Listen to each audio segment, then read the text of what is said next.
Hey everybody, and Tony here with a review of yet another Tannhäuser production, also the Dresden version, but with an element of the Paris version being used, most notably the ballet of the first act, which I saw at the Staatsoper Schillertheater. The conductor was Simone Young. The production, sets, and choreography were done by Sasha Waltz.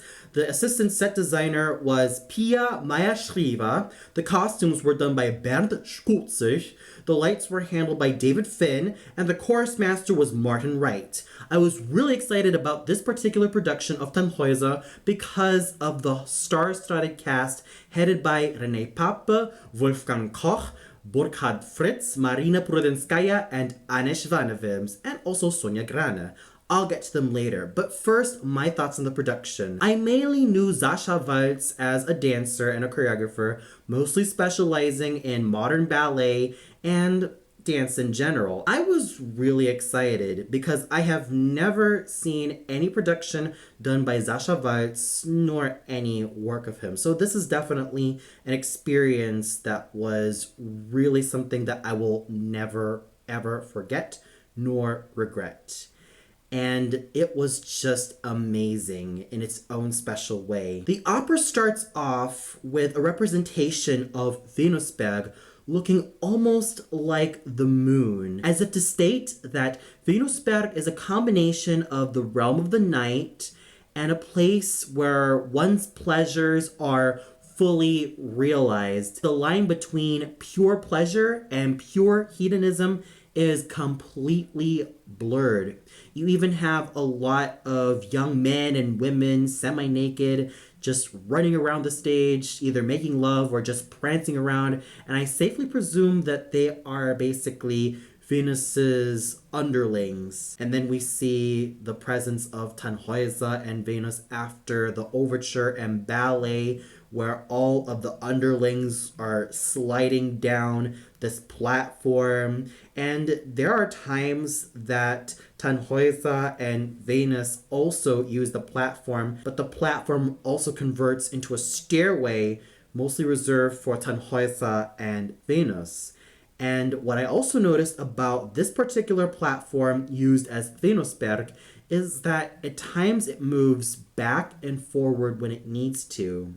It's at first on the backside to establish it, but then when it moves forward, it shows that this is the place where everything just comes to fruition. All of your desires, all of your deepest, darkest secrets basically come into fruition. And even though I do find the lighting a little bit on the garish side, it was still very well lit. After the Venusberg scene, we are treated to a pretty dark and desolate landscape full of mist, where people are dressed in garb usually reserved for pilgrims or usually reserved for people from the mountains.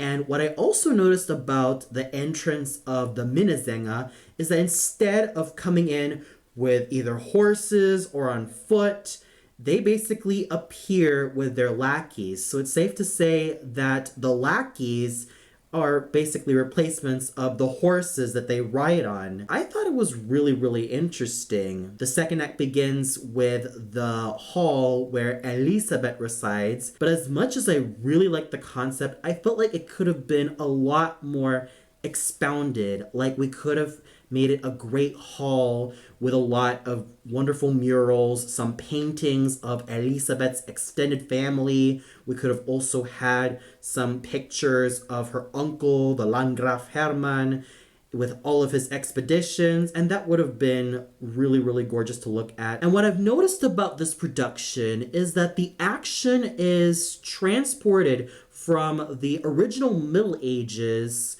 to, let's say, the late 19th century, early 20th century, as evidenced by the clothing the noblemen and noblewomen wear, to state that this basically takes place where conductors and composers like Richard Strauss gained a lot of fame, as evidenced with the men wearing suits and fedoras and even trench coats, and the women wearing ball gowns. And when it comes to their civilian clothing, they also wear suits. And I guess it's also to show that the The story of Tannhäuser has transcended from generation to generation, and I also love the costume of Elisabeth. She looked like a Disney princess, a combination of Cinderella, Wendy from Peter Pan, and even Alice from Alice in Wonderland, what with that lovely black bow. She looked absolutely angelic. And the third act is a lot more desolate to show that there is not really a hell lot of hope for Tannhäuser, and it's up to Elisabeth and Wolfram to save him from his primal urges. And I really definitely enjoyed this production from beginning to end because it was really interesting. And even though I would have loved to have certain things expounded upon, I had to say I was more than satisfied. And special kudos also has to go to all of the dancers who not only did the roles of the underlings of Venus, but also different townspeople, different pilgrims, different guests from the ball, and even the pilgrims from the last act. They were absolutely fabulous. I could definitely tell that they were very, very well trained, they were very well disciplined, and they really knew what to do in every scene that they were in. So overall, the production, the costumes, and even the choreography just blended together so wonderfully. And it was just like a modern painting coming to life, and it was just a blast from beginning to end. Now we get to the singers, starting off with Burkhard Fritz as our Tannhäuser. I mainly knew Burkhard Fritz through his repertoire, as he specializes in mostly the Jugendliche Heldentenor, or as the Italians would say, the Lirico Spintotenore repertorio, mostly consisting of lyrical roles like Lucio Silla from Mozart, to the likes of Lohengrin, also by Wagner. Now, I mainly knew this gentleman as an interpreter of Lohengrin and other more lyrical Wagner roles, and slightly Spinto Wagner roles like Erik from Fliegende Holländer and even Walter von Stolzing. When I heard he was going to sing Tannhäuser at the Staatsoper im Schillertheater, I was both fearful, skeptical, and kind of excited for this gentleman because Tannhäuser is a very tough part for a Heldentenor. You not only need to have all of these high notes and low notes, but you have to be a very exceptional actor. And while I find his interpretation of Tannhäuser to be very decent and pretty much fine in a lot of places, both vocally and theatrically, there were some places he had some trouble in. Oh, don't get me wrong, he started off pretty strong in the first act, but in the second act, he did start off strong as well, but when he got into his solo about his love for Venus, there was a moment where he fizzled and cracked, and I was really not sure if he was going to really save himself for the rest of the evening, but miraculously, he kind of did. The third act was basically his strongest point, and I felt like that was the scene where he was a lot better in. When it comes to Tannhäuser, I definitely have a lot of high expectations for any singer embodying this particular role. If I want someone with a lot of endurance and stamina, then my ideal voice would definitely be Lauritz Melchior. For a baritonal, rich, and deep sound, I would really love the voices, if you know me, with the likes of Ramon Vinay, Hans Beira, and John Vickers. And for pure musicality, I also love voices like Wolfgang Wingassen and Placido Domingo. Yes, I also love voices like Gunther Treptow and Ludwig Sothaus, and even the legendary Max Lorenz as well. And there could have been other Heldentenors to sing this particular role. We could have had Christopher Ventris, Stephen Gold, Thorsten Kerr, Stuart Skelton, Ian Story, and even Simon O'Neill to embody this particular hero, and even Endrich Wottrich. These gentlemen could have also embodied Tannhäuser as well. But despite the few caveats that Herr Fritz had, I still have to give him loads of credit for how he was able to push throughout the evening. It's not an easy job portraying Tannhäuser both vocally and theatrically. One needs a lot of stamina, and I will give him this. He certainly had a lot of stamina from beginning to end. He did not give up that easily, even though there was one moment of a little bit of a vocal falter in the second act. But despite that, he muscled through, and that's one thing that I have to give him loads of kudos for. Despite some areas of trouble, he muscled through. He made sure that he was completely in character. He did not give up whatsoever, and he just did a very fine job all throughout. Granted, I would have loved to have a meteor-sounding Heldentenor voice like what we have with Thorsten Kerl, Simon O'Neill, and Stuart Skelton at our disposal. But if you take those few caveats out of the way, I definitely had to say that Burkhard Fritz was a very committed performer. He was not only a committed singer, but he certainly did a pretty good job as an actor. He made sure that he did not go over the top, nor too wooden, and he was just right. The very singer who stole the show for me definitely had to be Marina Prudenskaya as Venus. Oh my goodness, was she an absolute thrill. First of all, she is really, really gorgeous. Second of all, I really love the timbre of her voice, which has that roundness in the middle and low register, but at the same time, when she lunges into her high notes, they're piercing like laser beams. And I thought to myself, my goodness, this particular singer had me eating at the palm of her hands. I totally bought her as Venus. She was able to stand on her own 2 feet. She was able to embody this role with a good sense of ferocity, beauty, charm, majesty, and she was an absolute thrill. She pretty much dominated this particular role, which should be no surprise as Madame Prudenskaya has been very well known for her huge versatility, specializing in a lot of the lyric, all the way up to the dramatic mezzo roles and even to some contralto roles, while also specializing in some roles in the Zwischenfach repertoire. This is definitely a singer who's proved herself time and time again to be extremely versatile, very commanding in everything that she does, and one can tell that she was just an absolute blast to witness on stage. Even though her appearances mostly are limited to the first and third acts, Marina Prudenskaya dominated as Venus. She was an absolute great force of nature. She did her tour de force work wonderfully, and I just can't stop saying my praises to her. She was just that awesome. Anne Schwanewilms was absolutely wonderful in her signature role as Elisabeth, also from this particular opera. She was lovely. I really loved how she looked in that gown in the second act.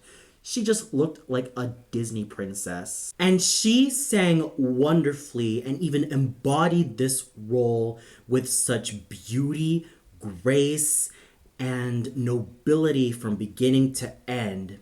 When it came to the 2 wonderful leading ladies of Venus and Elisabeth, Marina Prudenskaya and Anne Schwanewilms were at their absolute best. But what about the other leading men? Well, thank goodness they also sang wonderfully. René Pape was, as always, a wonderful basso cantante who proves time and time again that he is a versatile artist. And his interpretation of Landgraf Hermann, as to be expected, was bursting with nobility, tallness, strength, courage, and just a lot of really wonderful moments. In my opinion, I really love Signor Pape in these roles. These noble, dashing, fatherly figures. Roles like Gurnemanz, Wotan, Fasolt, and even villainous roles like Hunding and even the likes of Hans Sachs and Veit Pogner and Rocco, Don Fernando, the King, and Ramphis.